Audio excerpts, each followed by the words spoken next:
So without further ado, to kick us off, I'd like to introduce Gry Thomason for some introductory remarks. Gry is a senior policy fellow at BASIC and is the program manager for our program on risk reduction.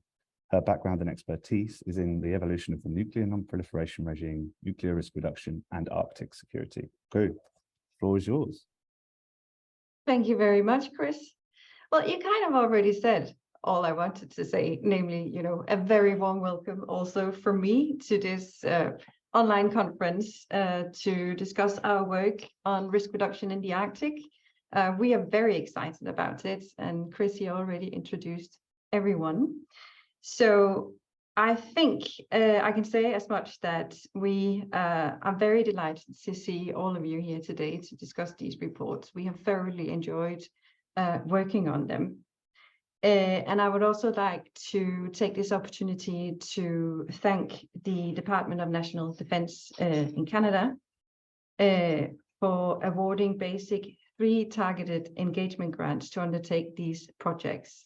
And we have, as you know, undertaken a project on risks to human security in the Arctic, which is the report written by Chiara and Ivanur Repusat, who unfortunately couldn't be here with us today. A report that I have written on sea routes and resources in the Arctic, and also a report that is co-authored between Chris and Dr. Timothy Choi on submarines in the Arctic. I would also like to thank my colleagues Anahita, Pausa, and Declan for organizing this event and for running this event. I'm really, really happy to be here finally after a few minutes of delay. I'm really sorry about that. So that is actually what I wanted to say. So with that, I think I'll just hand it back to you, Chris. Fabulous. So with that, perhaps we should get started with the presentations on the reports themselves. So I'd like to introduce the newly minted Dr. Timothy Choi, who will present the first of the 3 reports, Canadian submarine recapitalization within the context of climate change. Tim is a consultant policy fellow at BASIC and recently completed his PhD at the University of Calgary's Centre for Military Security and Strategic Studies. His dissertation employed a broadened notion of sea control to analyse the influence of the UN Convention for Law of the Sea on the force structures and peacetime operations of the 3 Arctic countries of Canada, Denmark, and Norway. Tim, please take it away. Thank you very much, Chris, for that lovely introduction, and apologies as well for the delayed login to this program today. Somewhat unusual, never had it before. Yeah, so our report on the recapitalization of the Canadian Navy submarines, we termed it as within the context of climate change, but that's not to suggest that climate change is perhaps the most important driving factor behind it. And what we're really arguing here is something that's not so much the arrival of new threats to the Arctic region and what that means for submarines in general, but rather how climate change is unveiling sort of old threats to the region that has been here long and way, and making it much more relevant and salient for Canadians in terms of their submarine operations and future requirements. And that is more importantly exacerbated by the recent more impactful geopolitical events, at least in that military space. And that is namely the rise of China's Navy as the world's largest, and that there's no signs of it stopping that particular rise. And, to make the long story short, what we're really suggesting is that as China's Navy takes more and more resources away from the United States and from Great Britain, who are the traditional undersea Arctic powers on behalf of the Western allies, they will not have the resources available, not the ships nor the people, at least not in any foreseeable short time frame, to really continue that traditional role that they have had in the Arctic, which is to help track Russian submarine activities. And so, as that force structure of the Americans and Brits and their nuclear power submarines get drawn more and more away to the Western Pacific and to warmer waters, there will be fewer presences by the Allies, the Western Allies, up in the high north and underneath the sea ice to keep track of those Russian underwater activities. And of course, all of this depends on us understanding what it is that the Russians do with that under ice capability. And so in the first major section of a report, we undertook a severely lengthy lit review on what it is that we expect that the Russians do with the submarines under the Arctic ice.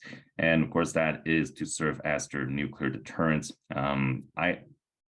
There are different arguments and positions out there as to what exact posture that they are employed underneath the ice for. Some say that is as a conventional secure second strike because of that cover and protective protection that the ice surface provides them, or is it as some sort of final bargaining chip of sorts after the initial round of nuclear exchanges? Regardless of what the exact purpose of having submarines under ice is, we know that the tactical benefits of putting the submarines under ice is the primary driver for why is it that Russia continues to maintain a presence underneath the Arctic ice. And we know this not because of just pre-existing historical activities during the Cold War, but also because of very loudly proclaimed popular press media releases that the Russians have put forth in recent years, where they loudly proclaim their ability to operate their nuclear powered submarines, both ballistic missiles armed and more conventionally SSNs, and how they're able to operate underneath the ice in very tight, close formation and with new technologies that allow them to basically make a hole in the ice with certain torpedoes and then launch missiles from those holes. And so that is a massive sea change from the historical practice, which was that they will have to service through the ice first, fairly slowly, fairly noisily, provided quite a bit of a weak period, a vulnerability period as they launch the missiles from the surface. So, the Russians are clearly trying to convince us that they are in fact using these Arctic sea ice as protective cover for their nuclear forces. And what does this mean, of course, within the context of climate change, which of course is what sort of, encapsulates the whole thing. Well, as that means, and so that's what the second part of the report covers, and that's the part that Chris did very capably. And we looked at the extent of the sea ice and what does that mean, in the coming decades. And I think this is something that's decently well discussed elsewhere in the general discussion about, sea routes and such that I'm sure Guru will talk about more. But, for us, we're more interested in, okay, so the ice retreats, but where is it retreating from? And we know that it is retreating from the Russian side more and more. Whereas, the currents of the Arctic are really pushing all that ice, that now looser, more easily flowing ice into the Canadian side of things and the Canadian side of the Arctic. And so what we are expecting to see then is that the Russians won't stop using the sea ice as cover for their submarines. They're just going to keep chasing it until there's no more ice left. And so during that period, it's going to move more and more of their submarines closer to the North American side of the Arctic. And in their search for continual sea cover. So extent is one thing, but ice thickness is also the other, right? And so ice thickness really determines where and when the submarine can surface through the ice, because obviously it can't cover through all of the ice, not through all sorts of thicknesses. And so we see that there is a very significant reduction in the thickness of that ice as well. Both in terms of that thick, hard multi-year ice that doesn't really melt each summer, and as well, of course, that's the newer, single-year ice that forms only once every year. And this will have a particular impact on Canada's own future submarine requirements as well. And so really the driving requirements that we see here are driving the strategic requirement for Canada is that the Russian submarines are getting closer to our area shores. Our traditional Arctic allies, the Brits and the Americans, are no longer able to play the traditional role to keep track of these things. And so whose duty will it be to take up that role? And there is very likely going to be an increasing requirement for Canada to take up that slack that we traditionally have not had to do, well, us and perhaps the Norwegians, because they're also very close to, of course, the Murmansk Peninsula and are also procuring new submarines as well. So that really gets us to the point about, okay, so how does this fall within Canada's, submarine operations, both historically and currently? And, historically, Canada's submarines has really predominantly been purchased for the role of sort of clockwork mice. They're really meant for training our surface forces, the surface Canadian Navy, in their expertise in anti-submarine warfare. And certainly that was true enough, and that was fine back in sort of the early mid-Cold War days when, surface vessels were the predominant anti-submarine warfare weapons. But of course, towards the end of the Cold War, as technology improved, submarines became the predominant anti-submarine warfare weapon, ironically. And so during that period, sort of that late Cold War period, Canada's submarines, which weren't very good as training targets because they weren't nuclear powered anymore, didn't have the same performance to match the Soviet subs. Ironically, that freed them up to actually do a lot of actual operational duties. And one of these included keeping track of Soviet submarines, Soviet ballistic missile submarines in the North Atlantic, as they were sailing through to take up stations off the American coast.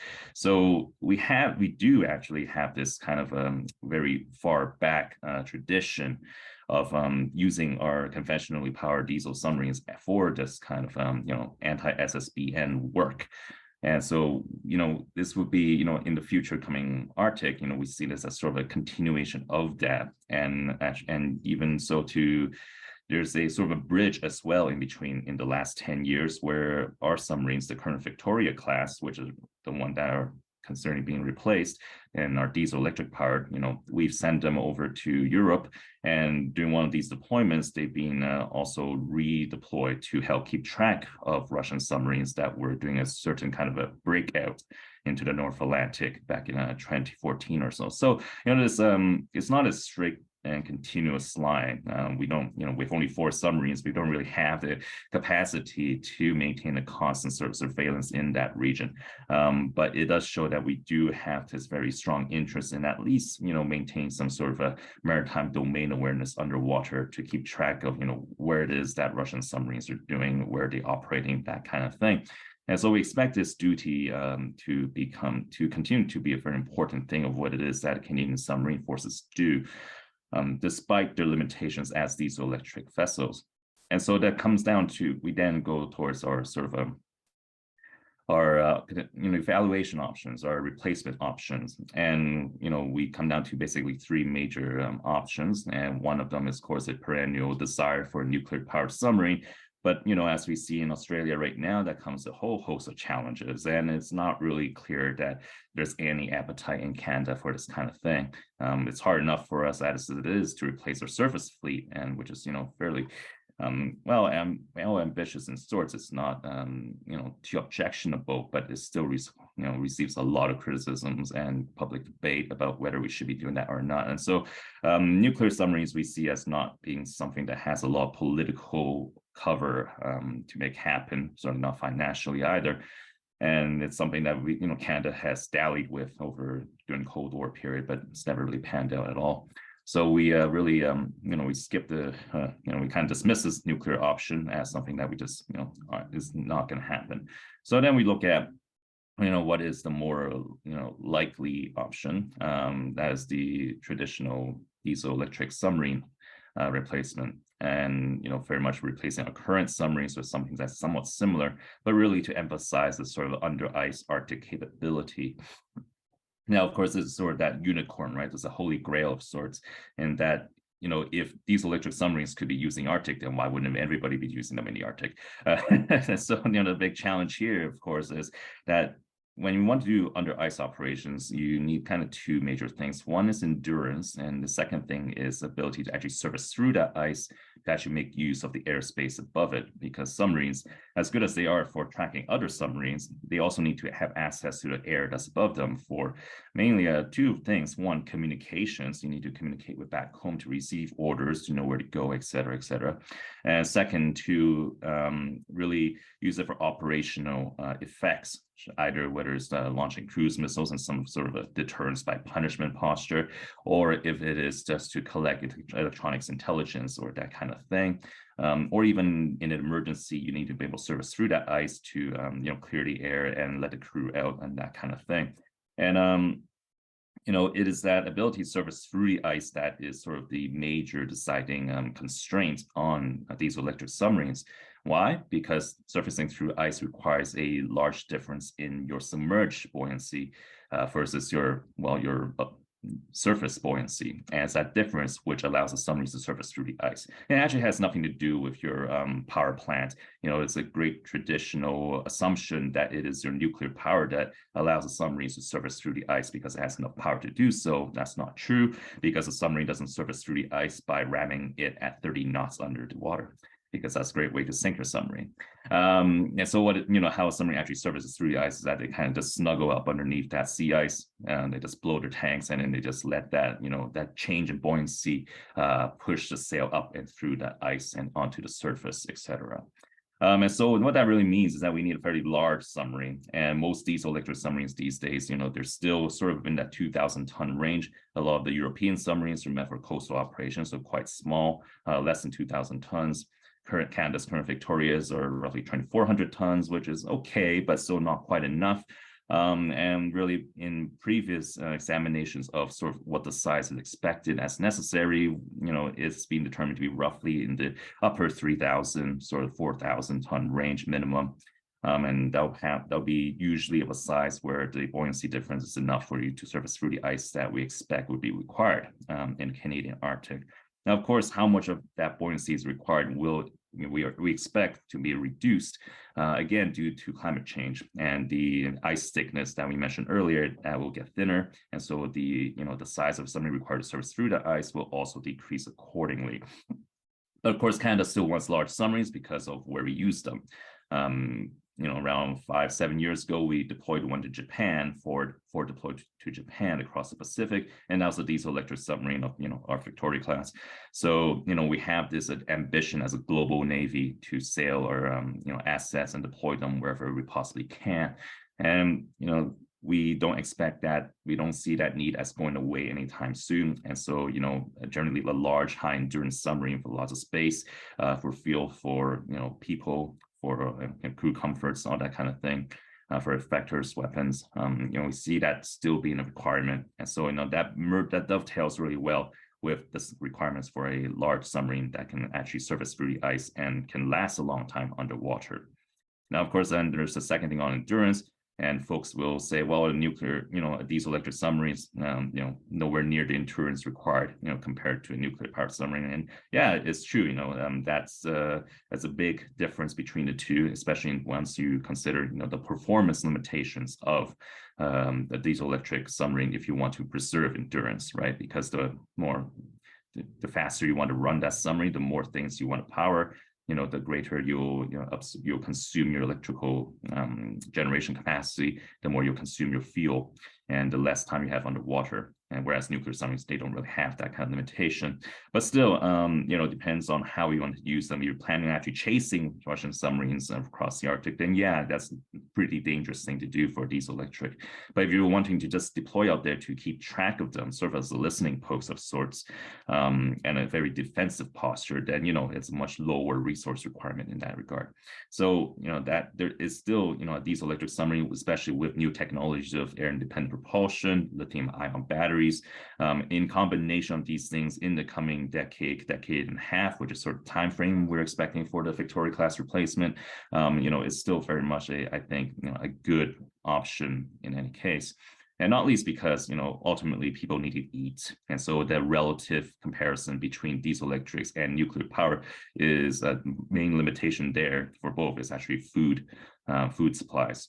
And so in terms of the functional limitations of underwater endurance for both nuclear and diesel electric, we see that as coming together, converging quite closely in the next sort of 20 years time frame. So the relative advantages of nuclear goes away a little bit in that regard.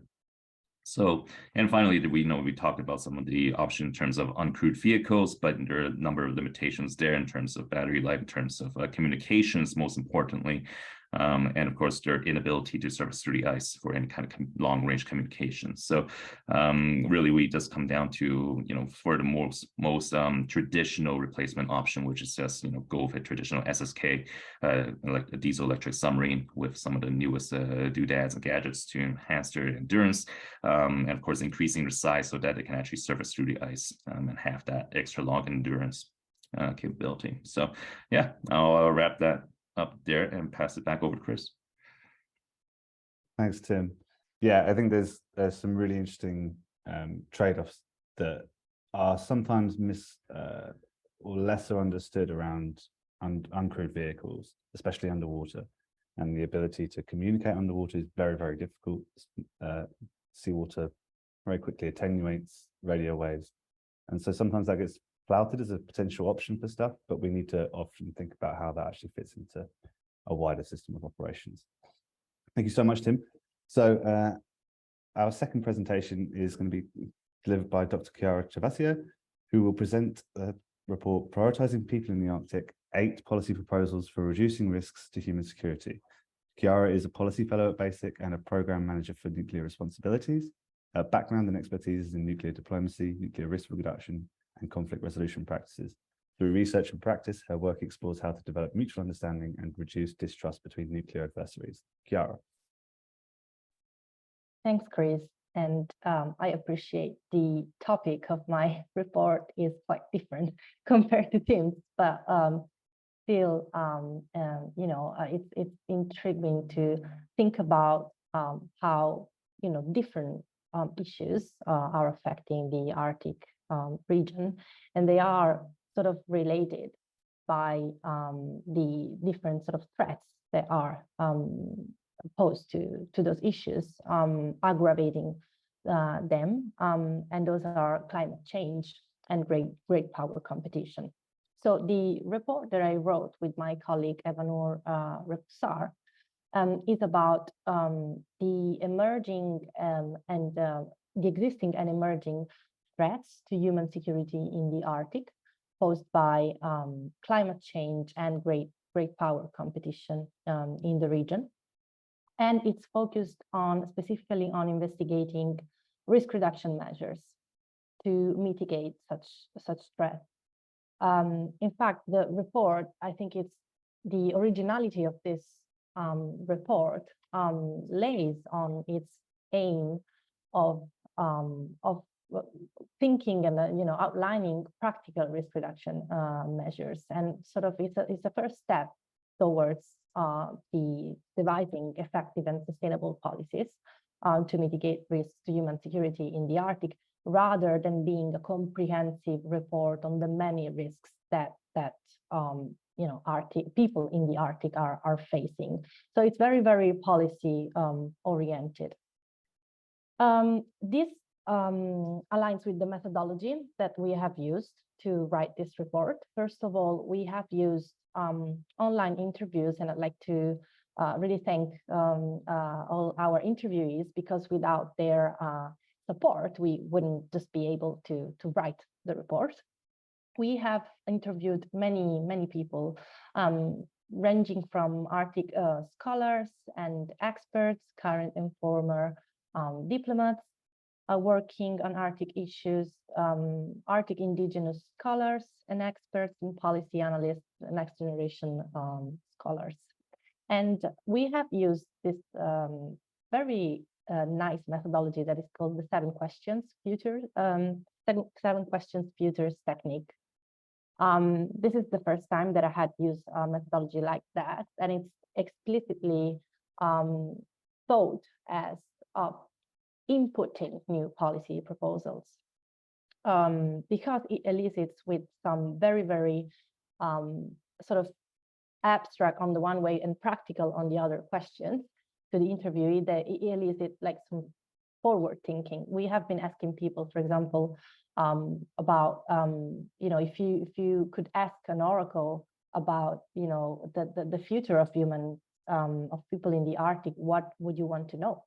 And that's, that's something that really gets participants to think about, the future. So coming to the content of this report, we outline 8 key policy proposals that came out of our interviews using this unique methodology and obviously complemented by desk-based research. The first one is very straightforward and is that Arctic states should develop Arctic strategies focused on human security. So the concept of human security sometimes is mentioned, like directly mentioned in Arctic strategies, sometimes it's not, but states can deal with socio-economic issues more broadly. Norway, Sweden, and especially Canada have actively promoted the idea of human security also in their strategies. But we found that there are no defined practical steps in terms of policies. For example, maybe risks to human security are identified or the issue is mentioned, but there are no defined practical steps and policies outlined that can actually, the Arctic states outline, that can actually mitigate such risks to human security. So this is the first sort of comprehensive policy proposal and policy suggestion that we're making with this, this report.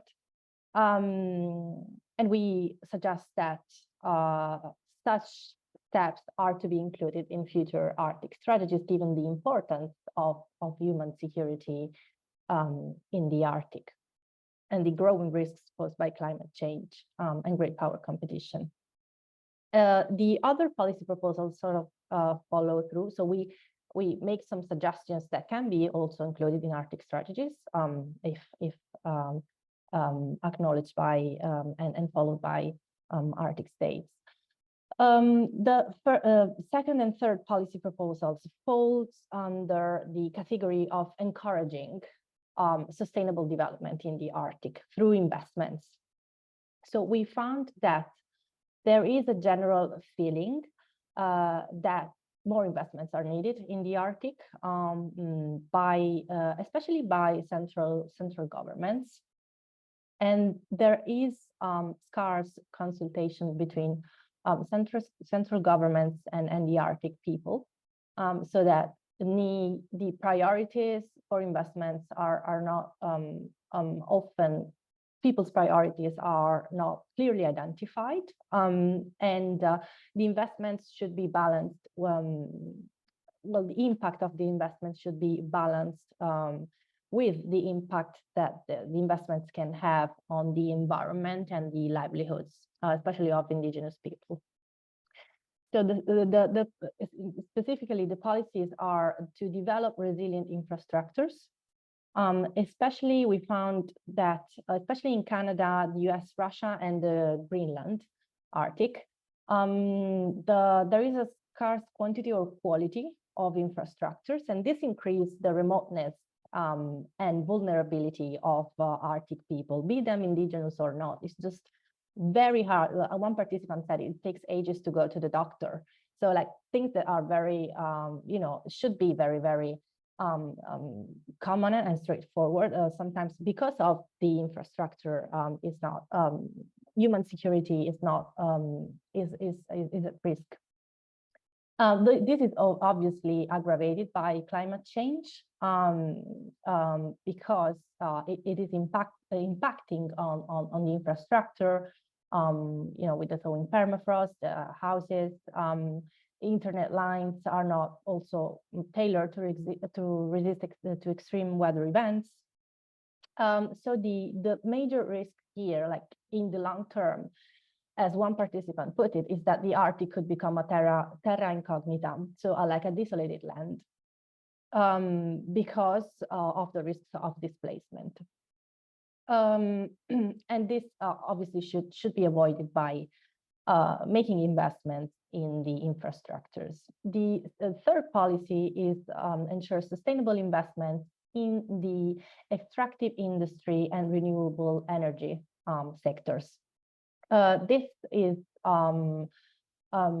would be really good for human security because it could encourage, employment, more employment. But at the same time, there is some sort of trade-off that we found with investments, is that the same investments that could raise human security by providing employment can actually endanger human security simultaneously if there's no cooperation with Arctic people.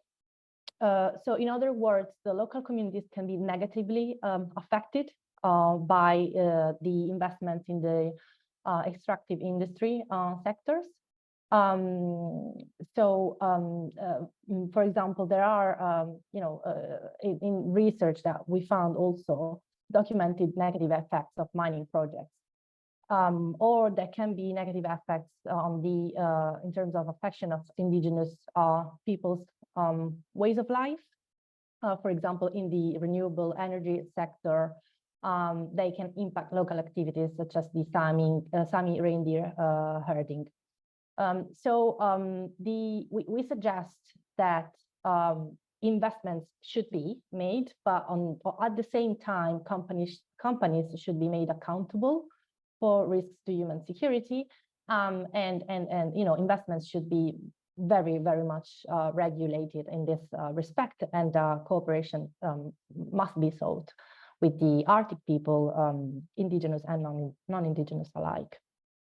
The fourth policy proposal is to make the Arctic Council more inclusive. So there is risk, we found that there is risk that permanent participants within the Arctic Council are sidetracked in the council. For example, the Arctic Council has been recently put on pause because of Russia's invasion of Ukraine, but the permanent participants haven't been consulted on the pause, and so obviously this is it's understandable why this happened, but the permanent participants have the right to be consulted on any matters in the Arctic Council. So we just flag this in the report in terms of the being careful that these things should not happen. And also some interviewees suggested to make the agenda setting process for Arctic Council meetings more transparent and inclusive, because permanent participants do not have voting rights. So at least they suggested they could sort of participate more in the agenda setting process in a more transparent way, or have a more prominent role. The fifth policy proposal is to foster mutual understanding through dialogue with indigenous people. So we find with our interviews, we found that there's often scarce understanding of the risks posed to the indigenous people in the Arctic by both investments, the ones that I mentioned before, but also climate change. For example, food security for indigenous peoples is not just having access to food, but actually being able to practice their traditional ways of life. So, for example, hunting is not just, as I said, it's not just access to food, but it's a way to practice their traditional ways of life. This is not often understood. On the other hand, there is a tension between the urgency of implementing policies in the Arctic in a rapid and efficient way, because of the many issues that the Arctic is facing, especially in relation to human security, and the slow consultation processes that underpin the indigenous ways of governing. So we found also that tension. So urgency and pressing solutions required, and at the same time, slow consultation processes within the indigenous people's governments. We suggest that because obviously at BASIC we do a lot of also work in the field of mediation, third-party facilitated dialogues, but we found out that there is a serious lack of mutual understanding between indigenous people, amongst indigenous people and the Arctic governments and Arctic diplomats. So we suggest to that third-party facilitated dialogues could actually foster that mutual understanding more and find ways to overcome the policy hurdles that stand in the way of cooperation to make the Arctic a more secure place for human beings to live in. The sixth policy proposal is still related to indigenous people, and it's about improving transnational connections for indigenous peoples.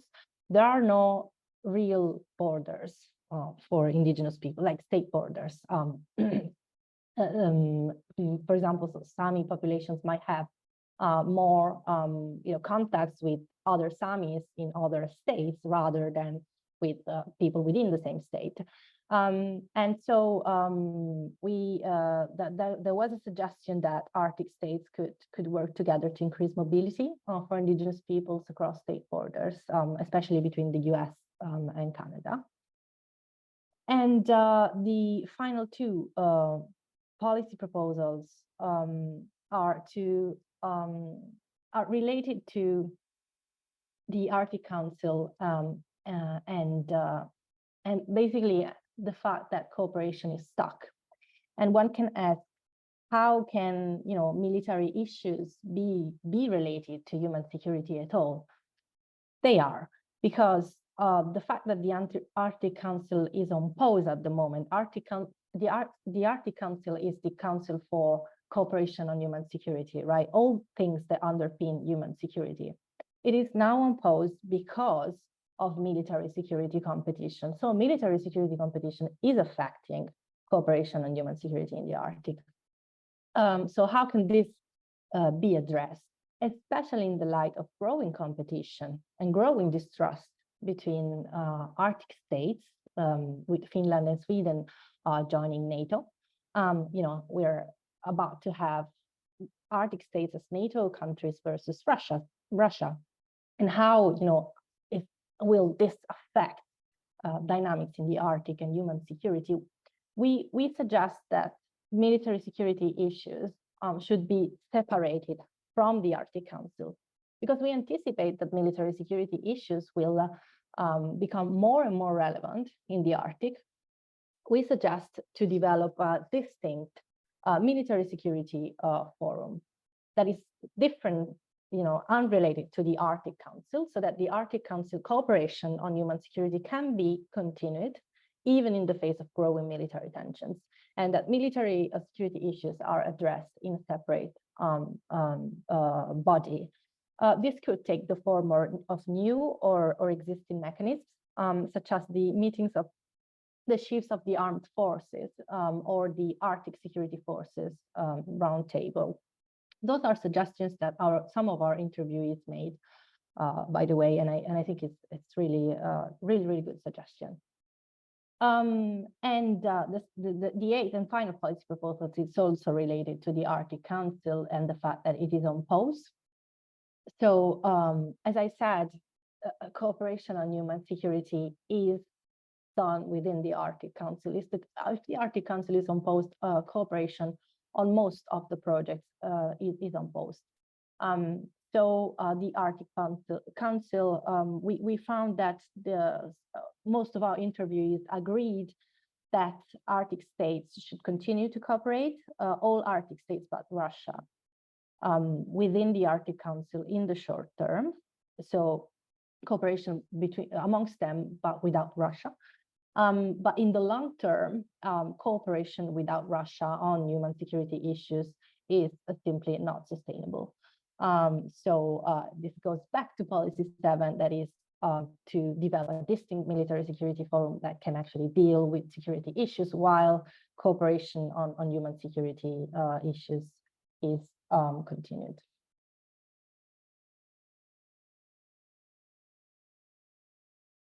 Thank you so much, Chiara. Human security is going to be incredibly crucial in the coming years. from ensuring that any kind of adaptation or changes to the environment as a result of climate change are equitable and are just, and pushing that further up the agenda is absolutely critical. Just another quick reminder to keep the questions coming in via the Q&A function. I'm now going to hand over to Gru for the final report in the series, which is Managing Resources and Sea Routes in the Arctic, Looking to the Future. Gru. Thank you very much, Chris. I actually have a PowerPoint. Yeah, I don't know, Declan, if you can pull that up, or would I be the one pulling it up? Oh, there we go. Fantastic. Thank you so much. Well, as you all know, we were awarded 3 of these targeted engagement grants, and I was to undertake a study to forecast the risk of conflict over Arctic resources and sea routes following the climate change and the arrival of more states to the region. I have, like Chiara and Ivanur, conducted 19 semi-structured interviews with Arctic scholars and experts, current and former civil servants who are working or have worked with Arctic issues, representatives from the indigenous populations in the Arctic, and also next generation scholars. Like Chiara and Ivanur, I asked them all 7 questions, and the study found that in a 20-year perspective, there are concerns that the Arctic may actually be torn apart as a result of geopolitical forces. I have summarized the estimates of my interviewees into 8 policy recommendations, and it's a complete coincidence that we're all doing 8 policy recommendations. BASIC was awarded these grants prior to the Russian invasion of Ukraine in February this year, and it was clear, and I don't think this is a surprise to anybody, that the interviews quickly came to assess the impacts of the Russian invasion on Arctic cooperation, including, of course, around sea routes and resources. So the recommendations in this report see more advantages in a limited and eventually full cooperation with Russia than in no cooperation. I'm sure we all agree that the Russian actions in Ukraine warrants punishment of Russia, but isolating Russia in the Arctic will in the end do far more damage for the region than otherwise. I would also like to thank all my interviewees for taking the time to talk with me and share all your assessments. I hope you approve of the report, and I'm looking forward to discussing it all with you. So I asked my interviewees the same 7 questions designed to assess the risk of conflict between states in the Arctic around resources and sea routes in the future. And I have been able to summarize these assessments into 8 policy proposals. So I think we should dig a little deeper into them. So the first ones I mentioned here is that for states to overcome the risk of miscalculation and signaling going wrong in and around the sea routes, Canada and Russia should open channels of communication between them and states that may undertake Navy activity in the Northwest Passage and the Northern Sea Route. And also to avoid miscalculation and miscommunication in Arctic waters going wrong, the A5 should establish an Arctic Risk Reduction Center to manage the potential risk. A risk reduction center should contribute to transparency and to mutual understanding through accurate and timely exchange of information. And this, of course, also means that states that operate in and around the Arctic waters should commit to report exercises in these waters to the Risk Reduction Center. Now, these recommendations are results of the assessment that emerged when I asked my interviewees to paint a pessimistic scenario for state relations in the Arctic in the next 20 years. Many of my respondents, they found that an increased militarization of the Arctic is likely, and especially with NATO's imminent enlargement, that will make 7 of 8 Arctic states NATO members, just like what Chiara and Ivanur also found. So the assessment is that it increases the likelihood of NATO deployment in the region and the likelihood that Russia will respond in kind, and thus increase the risk of military confrontation by miscalculation and signaling going wrong. Now, signaling and miscalculation going wrong is a risk in general terms, but my interviewees, they were specifically concerned with warships maneuvering in the Arctic waters, and this led to these two recommendations. Still, when I probed into the worst case scenarios, my interviewees also unsurprisingly raised global warming as a sort of accelerator of risk. So there is, of course, a risk of overexploitation of resources, which can have a detrimental effects upon the region and the communities. Also what I think Chiara and Ivan will touch upon.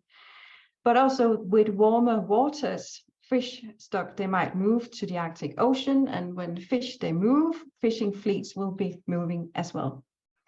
So my respondents then feared, in a worst case scenario, that non-Arctic fishing fleets would move in, and since the domestic states cannot control the waters, these non-Arctic fleets could either pressure for a lift of the moratorium or simply induce a collapse of international fisheries agreements. This will, of course, come with a great ecological cost if there is unsustainable fishing in the Arctic Ocean. And this is why I speak of expanding and extending the fishery agreement in the Central Arctic Ocean. So to reduce the risk of the collapse of the agreement, the A5 should expand and extend the agreement. It's a bit like when we talk about anticipatory weapons and arms control in connection with new technology.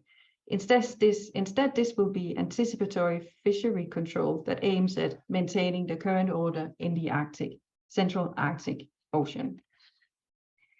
I would also like to mention here that most of my interviewees highlighted that if the Arctic is reduced to this geostrategic space where states are preoccupied in competition at the cost of cooperation to manage the effects of climate change, it will be exacerbating the effects of global warming, not just in the region, but also, of course, globally. Now, fourth, I recommend that the A8 preserve and substantiate the power of UNCLOS as a central tool for governing states' relations in the region. This recommendation is based upon the assessment that in a pessimistic scenario, the current order is under pressure, and this order is underpinned by UNCLOS, among other things. And at the same time, when I asked about significant developments in the past, my interviewees, they highlighted that the respect surrounding UNCLOS has increased its role and status in the Arctic.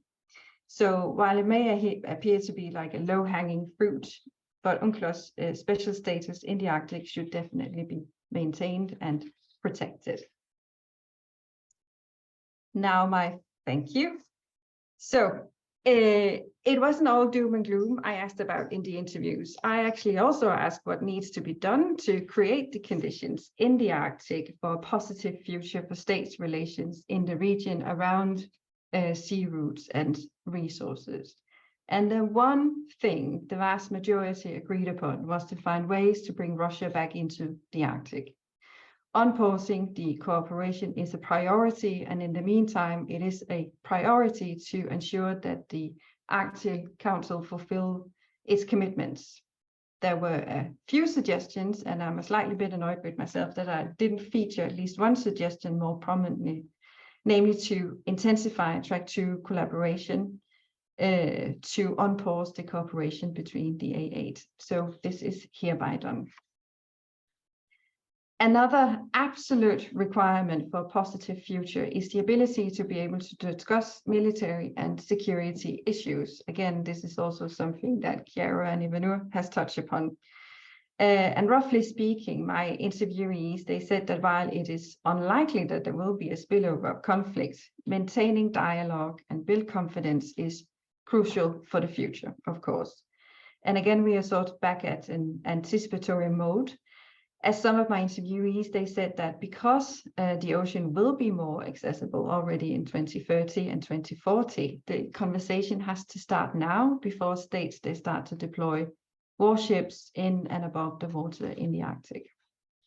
So where should all these Arctic security issues, where should they be managed? And the majority of my respondents found that it should not be the Arctic Council. Rather, we should create a new forum, an Arctic Security Council. A new forum should encapsulate what they identified as global Arctic. That is, the forum would have the ability to anticipate a development, agree to a policy, and then recruit key international actors. And this is what we also know as the A5+5 model. So I summarize these findings in a recommendation that the A8 should arrive at a joint decision on where to deal with Arctic security issues. The A8 need to outline what an Arctic security issue is, and the A5+5 model should be further developed to an A8+ model, because of course, Arctic security is a matter for all Arctic states. Specifically on the sea routes, it was also suggested that the A5 should take initiative to develop a code of conduct for traffic in the sea routes.